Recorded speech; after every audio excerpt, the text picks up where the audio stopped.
Hello and welcome to the Without the Bank podcast. Thank you very much for being here. I very much appreciate it. If you like this podcast, please share it with others. That would be awesome. Or at least leave a review. That would be awesome as well.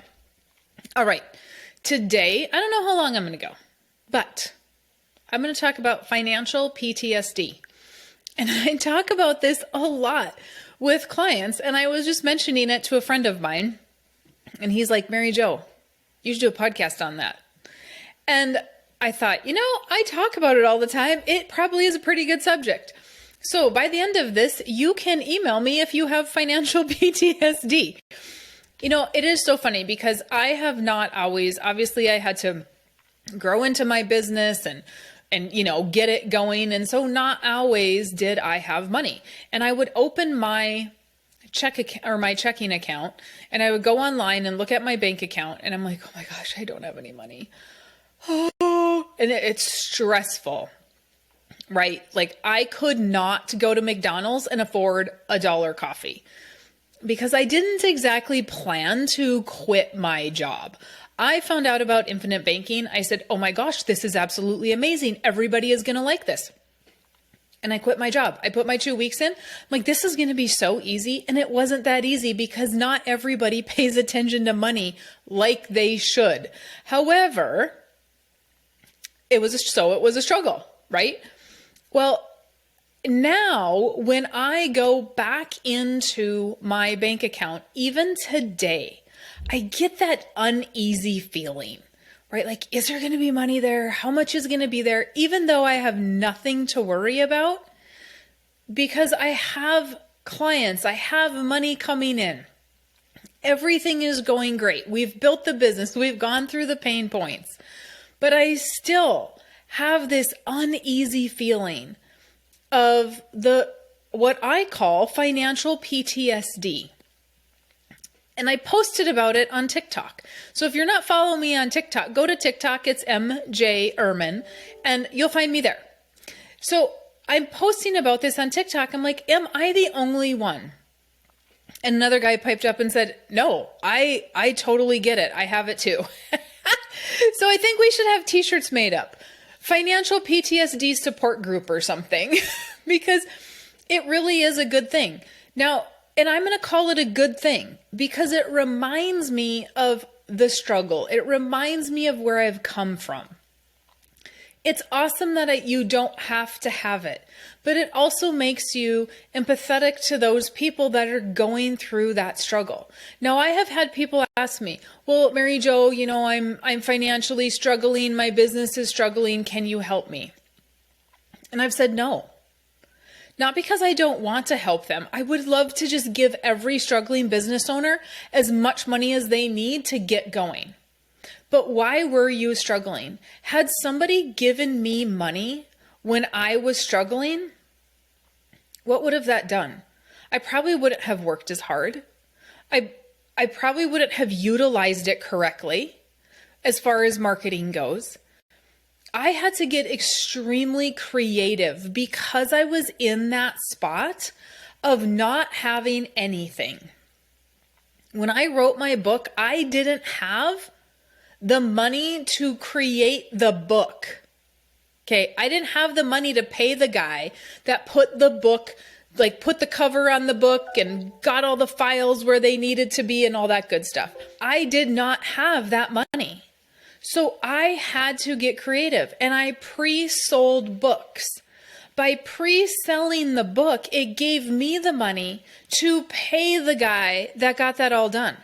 So when I say I was bootstrapping everything, any creative way that I could find because I was building. I knew what I was doing, but when you're new, nobody thinks you know anything. And so I was slowly building. And we have to remember that that's where we've come from, right? If it was super easy, we may not have the luxury of that.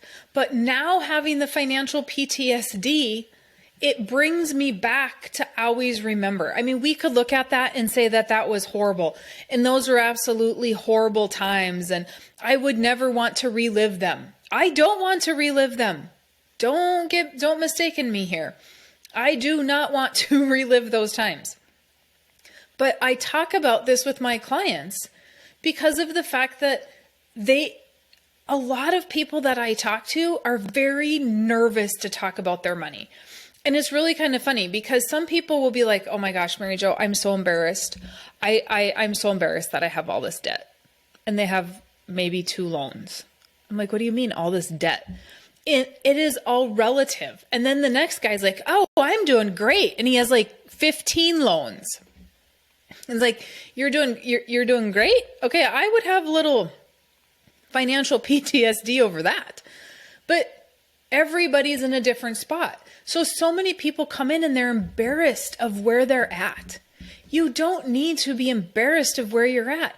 It's just a stage in the process. Don't get so worked up about the money. I get it. I've been there.